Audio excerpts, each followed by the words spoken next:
8 जून 1989 British Columbia के एक रिचमोंड शहर में हैरान कर देने वाला केस सामने आया, जिसमें एक बंद सुनसान घर में एक डेड बॉडी मिली, जिसकी पहचान 40 वर्षीय सिंडी जेम्स के रूप में हुई। गाइज, उसकी कंडीशन देखकर ऐसा लग रहा था कि मानो उसे नशा देकर बुरी तरह से गला घोटकर मारा गया हो। Hello guys, my name is Lakshya Rohila and you are watching Awaken Soul Facts. तो समय की महिमा का ख्याल रखते हुए let's begin the unrolled mystery of Cindy James.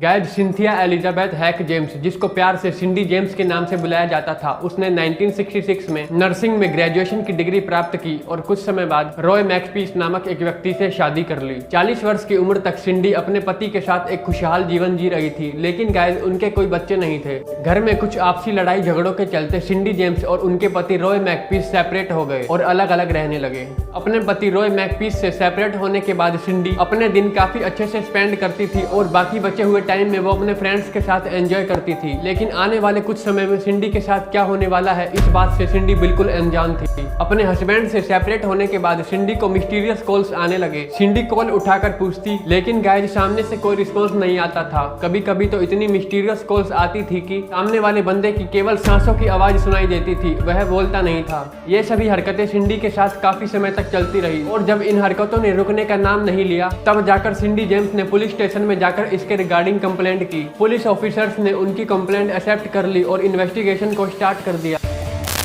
जनवरी 1983 की एक रात सिंडी जेम्स की बेस्ट फ्रेंड एग्नेस सिंडी से मिलने रात को उसके घर पहुंची। घर के बाहर का दरवाजा काफी देर तक नॉक किया, लेकिन सिंडी ने वो दरवाजा नहीं खोला और थोड़ी ही देर बाद सिंडी अपने घर से भागते हुए बाहर की तरफ आती है, जिसको देखकर एग्नेस के होश उड़ गए, क्योंकि सिंडी के गले पर एक ब्लैक कलर का मोजा कसकर बंधा हुआ था और उसने अपने दोस्त को बताया कि वो नीचे गैरेज में किसी काम से गई थी, लेकिन किसी ने पीछे से उस पर हमला किया है। सिंडी उस हमलावर व्यक्ति का फेस तो नहीं देख पाई, लेकिन जब वह हमलावर सिंडी पर हमला करके भाग रहा था, तब उसने उसके भागते हुए व्हाइट शूज देखे थे।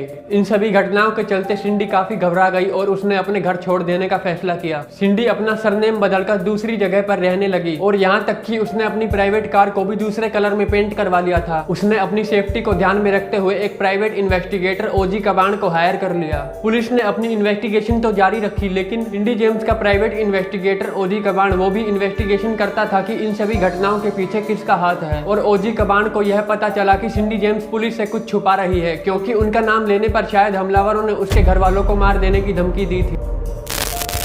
30 जनवरी 1984 की रात ओजी अपने बिस्तर पर सोने की तैयारी ही कर रहा था। इतने में उसने सिंडी को दिए हुए 2-वे रेडियो में से एक मिस्टीरियस साउंड सुनी, जिसको सुनकर वह घबरा गया और उसने सोचा कि जरूर सिंडी के साथ कुछ ना कुछ गलत हुआ है। इसीलिए वह अपने घर से निकलकर तुरंत सिंडी के घर पहुंचा और जब वह सिंडी के घर पहुंचा तब उसने देखा कि सिंडी के घर के बाहर का ताला लगा हुआ है। उसने घर के आसपास छानबीन की, लेकिन कुछ भी दिखाई नहीं दिया। जब ओजी ने खिड़की से घर के अंदर झांक कर देखा तो उसने पाया कि सिंडी हाथ में चाकू लिए हुए फर्श पर बेहोश पड़ी है और उसके आसपास खून पड़ा हुआ है। उसने ताला तोड़कर सिंडी को वहां से निकाला और तुरंत हॉस्पिटल लेके गया और जब कुछ समय बाद सिंडी को होश आया तब पुलिस ने उससे इंक्वायरी की, जिसमें उसने बताया कि घटनास्थल पर 2 या 3 लोग थे जिन्होंने उसको बुरी तरह से मारा और फिर वह बाद में बेहोश हो गई और फिर उसे उस घटना के बारे में कुछ भी याद नहीं आया। जब पुलिस ने फोरेंसिक टीम को उस घटना स्थल पर भेजा तब फोरेंसिक टीम की रिपोर्ट में एक सिंगल फिंगरप्रिंट भी नहीं आया और वहां पर उनको एक छोटा सा सुराग भी नहीं मिला। सिंडी को जो मिस्टीरियस फोन कॉल्स आते थे वो इतनी शॉर्ट ड्यूरेशन के होते थे कि उन्हें उस समय की टेक्नोलॉजी के हिसाब से ट्रेस कर पाना बड़ा ही मुश्किल हो जाता था। और गाइस, जैसे ही पुलिस सिंडी के कांटेक्ट में रहती थी तब तो उसके साथ कोई भी घटना नहीं होती थी, लेकिन जैसे ही पुलिस की नजर सिंडी से हटती तभी उसके साथ एक दूसरी घटना घट जाती थी। 11 दिसंबर 1985 सिंडी अपने घर से 6 मील दूर एक खाई में बेहोश पड़ी मिली। उसने उस समय मर्दों वाले वर्क बूट और ग्लव्स पहन रखे थे। उसकी बॉडी पर कुछ कट के निशान थे और उसके गले में एक टाइट मोजा कसकर बंधा हुआ था और उसके हाथ में एक नीडल का निशान था, जिसमें ऐसा लग रहा था कि मानो उसकी बॉडी में कुछ इंजेक्ट किया गया हो। उसके होश आने पर जब उससे पूछा गया कि उसके साथ क्या हुआ है, तब उसने बताया कि उसको बिल्कुल भी याद नहीं है उसके साथ क्या हुआ है। वह इस घटना से बिल्कुल अनजान थी। यह घटना होने के बाद उसकी फ्रेंड एग्नेस ने सोचा कि सिंडी को अकेले रखना ठीक नहीं है, जिसके चलते वो उसके साथ रहने लगी। अप्रैल 1986 की एक रात सिंडी और उसकी फ्रेंड एग्नेस सोने की तैयारी ही कर रहे थे कि इतने में उन्हें एक शोर सुनाई देता है और जैसे ही वो बाहर निकलती है तब देखती है कि उनके घर में आग लग गई है। आग पर काबू करने के बाद जब पुलिस ने फोरेंसिक टीम को उसके घर में भेजा, फोरेंसिक टीम की रिपोर्ट में एक सिंगल प्रिंट भी नहीं मिला और ना ही एक सिंगल सुराग मिला, जिसके चलते पुलिस को यह लगा कि सिंडी पागल हो गई है और सिंडी ने ही अपने घर में आग लगाई है। इसी वजह से पुलिस ऑफिसर्स ने सिंडी को मेंटल हॉस्पिटल भेज दिया, जहां पर वह 10 दिन रही और फिर वापस से अपने घर आ गई।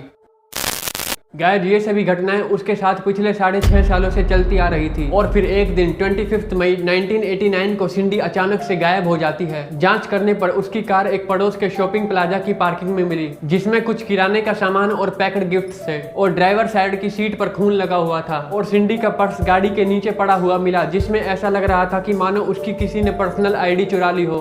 2 हफ्ते बाद उसकी बॉडी शॉपिंग प्लाजा के 1 किलोमीटर दूर एक सुनसान घर में मिली। उसके हाथ पैर पीठ की तरफ पीछे बंधे हुए थे। उसे देखकर ऐसा लग रहा था कि मानो उसे बेरहमी से पीटा गया हो। उसके गले में एक ब्लैक मोजा कसकर बंधा हुआ था। पोस्टमार्टम की रिपोर्ट में पता चला कि सिंडी मॉर्फिन और दूसरे ड्रग्स की ओवरडोज की वजह से मारी गई है। सिंडी जेम्स की मृत्यु के 2 महीनों बाद तक पुलिस ने इन्वेस्टिगेशन की और जब इन्वेस्टिगेशन में एक सिंगल सुराग भी नहीं मिला, तब पुलिस वालों ने इस केस को सुसाइड का नाम देकर बंद कर दिया। पुलिस और ज्यादा इन्वेस्टिगेशन नहीं करना चाहती थी, क्योंकि पिछले 7 सालों से सिंडी के ऊपर चल रही इन्वेस्टिगेशन में $1 मिलियन खर्च हो चुके थे और रिजल्ट में कुछ भी नहीं निकला। लेकिन गाइज, अफसोस की बात तो ये है कि $1 मिलियन रुपए खर्च होने के बाद भी सिंडी जेम्स का ये केस अनसॉल्व ही रह गया, जो कि अब तक सॉल्व नहीं हो पाया है। गाइज, वीडियो अच्छी लगी हो तो लाइक जरूर करें और ऐसी अनसॉल्व्ड मिस्ट्रीज का पार्ट चाहते हैं तो हमें कमेंट करके जरूर बताएं और हाँ, चैनल को सब्सक्राइब करना ना भूलें।